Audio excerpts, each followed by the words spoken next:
Hi there, I'm Zach, a geomorphologist, physical geographer, and educator. Now, if you're watching this video, you most likely want to learn about coastal management strategies. So let's start out with a question. Who doesn't love the beach? The rays of the sun, the waves, the sand under your toes? I imagine many of you do. But what happens when that sand starts to erode under your feet? The coastline starts to recede. That's the question that many coastal resource managers and scientists are faced with. So, let's learn about coastal management strategies and how we use them to protect, restore, or enhance the coastlines that we love. Now, there's no denying that the coast is a beautiful place. It serves as a natural junction between plant, animal, marine, atmospheric, and sedimentary processes. The pictures you see here highlight an incredibly diverse ecosystem, all stemming from a single location in Northern California.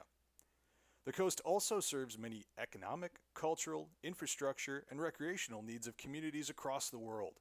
So what's the problem? What aspects of the coast do we need to focus on and protect? Now, to start answering those questions, we first need to look at and understand sandy coastal environments. Now, we can see here in this figure by Lewandike et al. 2018 that about 31% of the world's ice-free shorelines are classified as sandy, encompassing an array of different beach types and with a global distribution.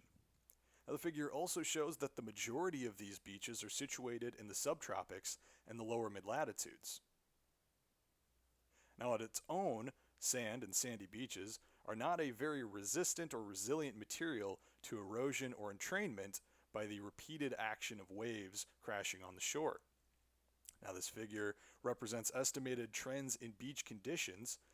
Globally, they estimate that 24% of the world's sandy beaches are eroding at rates exceeding a half meter per year.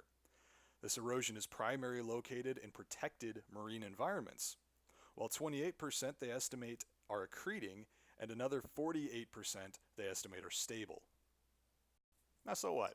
I just told you that 28% of beaches are accreting and 48% are stable. That seems like a good thing, and it is to a degree. But first, to really get to the root of the problem, we need to think of a couple other things. First off and foremost is global sea level rise. Now, this GIF from the European Space Agency shows increasing trends in sea level from about 1990 to the present day. What we're seeing is a consistent rise. Couple this with increasing El Nino intensity and increasing storm intensity of hurricanes or typhoons and other storms along the coast, and we have kind of a recipe for disaster and erosion with many of our coastlines. So, how do we protect them? How do we protect our coasts in a changing environment that we are putting a little bit more pressure on as we move into those environments and we start to populate and grow our own communities? There's a lot of different options. Today we're going to focus on just a couple of them that are often referred to as hard or soft engineering strategies. Now, there's a lot to unpack here, so we're going to take this one engineering strategy at a time, and each structure we're going to take one slide at a time. So, let's start out here. The core difference between soft and hard engineering strategies really falls on the goals behind the strategy. Soft engineering is typically used when the goal of the project is to invoke natural processes to solve an issue. Now, this may involve bringing in sand so that natural reworking of the beach will rebuild it, or perhaps by planting vegetation on a coastal foredune or at the top of a beach to stabilize it or perhaps to increase sedimentation. Hard engineering, on the other hand, is typically a project that focuses on short-term solutions to pressing issues. The structures employed here are typically made of boulders or concrete, steel or wood, and are placed at the top of the beach, or from the beach into the near shore, or perhaps along the shore just off of the beach. The goal of these is primarily to absorb wave energy and dissipate that wave energy, and to prevent erosion and flooding. They almost always require heavy machinery to install the structures and typically require pretty regular maintenance. So let's start off by examining just a few of our soft engineering strategies. So the first strategy we'll look at, beach nourishment, brings sediment into the environment from various sources to provide more sand to be reworked by wind and wave forces. A nourished beach will increase the travel distance of the wave coming into the shore, slowing it down and reducing overall erosion. Hopefully. The aesthetic and tourist appeals to a nourished beach result in beach nourishment being used to maintain and extend beaches around the world. Great example of this is Miami Beach in Florida in the United States. However, nourishment is not a permanent solution, and upkeep can be frequent and costly. Methods such as dredging may be required to provide the sediment needed for that nourishment. In the image here, we can see a beach in the middle of a nourishment project. The left side of the image has been nourished, the right side of the image has not, and we can actually see a crew actively throwing sand into the beach area that hasn't been nourished yet, and we can see dozers and other heavy machinery pushing that where it needs to go. Reprofiling is similar to nourishment, as they both involve the redistribution of sediment across the beach and aim to increase wave travel distances. However, the goal of reprofiling really is to dissipate wave energy more uniformly across the beach by adjusting the slope of the beach. Now, this method is cheap and simple, usually just requiring a dozer or some other form of heavy machinery to push sand around the beach. However, the reprofiling approach does not perform well in high-energy beaches, where scarping from waves occurs frequently. In these cases, and in many other cases, continuous upkeep would be required to maintain a reprofiled beach. Now, in some cases, our soft engineering strategies tend to focus more on coastal foredunes. The coastal foredune is an established feature along the beach, typically taking a hummocky or linear form, as we can see on the right. It can vary in height and width and distance that it extends, but it does a great job at protecting the coastal communities against flooding and erosion. However, in cases where it becomes degraded or breached, it may need to be reconstructed. Rebuilding can return dunes to a continuous or possibly pre-disturbance-like state, returning the value that they have in protecting the coastline. However, during and potentially after reconstruction, beach access may be limited, reducing tourism revenue and potentially impeding visitor access. Furthermore, it may result in reduction of land suitable for agriculture, resource extraction, or recreation, depending on the type of project. The two images shown here represent pre- and post-reconstruction states of a coastal foredune in Northern California. This has the added bonus here of representing our next management strategy. Soon, this foredune will be revegetated with a native vegetation species. Dune revegetation involves planting of either native or invasive vegetation. It may be required after erosive events, the removal of invasive vegetation species, or other large reworking projects. And when I say reworking, I'm referring to the reworking of sediment along the beach. The merits of revegetation are similar to dune reconstruction, but they have the added benefit of increasing or furthering dune growth and evolution through a more natural mean. However, vegetation doesn't always succeed, and it can die off with particularly harsh weather conditions or erosive events that might remove the plants from the foredune before they mature and can take a better root. It also requires a coordinated effort, typically by volunteers, to prepare and plant across the target area. So for our next soft engineering strategy, we're going to look at managed retreat. Managed retreat is an interesting strategy that could essentially be considered cutting one's losses. In this case, portions of the coast that are considered quote-unquote low value are allowed to erode, flood, and change naturally without pesky human intervention. The practice can result in natural beach and salt marsh development, which provides a plethora of habitats for coastal plants and animals, migratory birds, and can really help alleviate immediate pressures on the coast by reinstating a more dynamic system. That also can, with can being the key word here, cost very little, as the land is just given up to natural processes without the need for further intervention. However, there's also a chance that people, businesses, natural resources, or other community resources may be in the way of that managed retreat. In these cases, it may be necessary to compensate the property or the business owner for the land needed to allow the retreat to occur. The image here shows a section of agricultural fields on the southwestern coast of England, near the village of Medmary, from 2001. In the next image, from 2015, we can see the managed retreat has pushed the shoreline back, resulting in some dune blowouts, a redeveloping salt marsh, and a greatly altered ecosystem.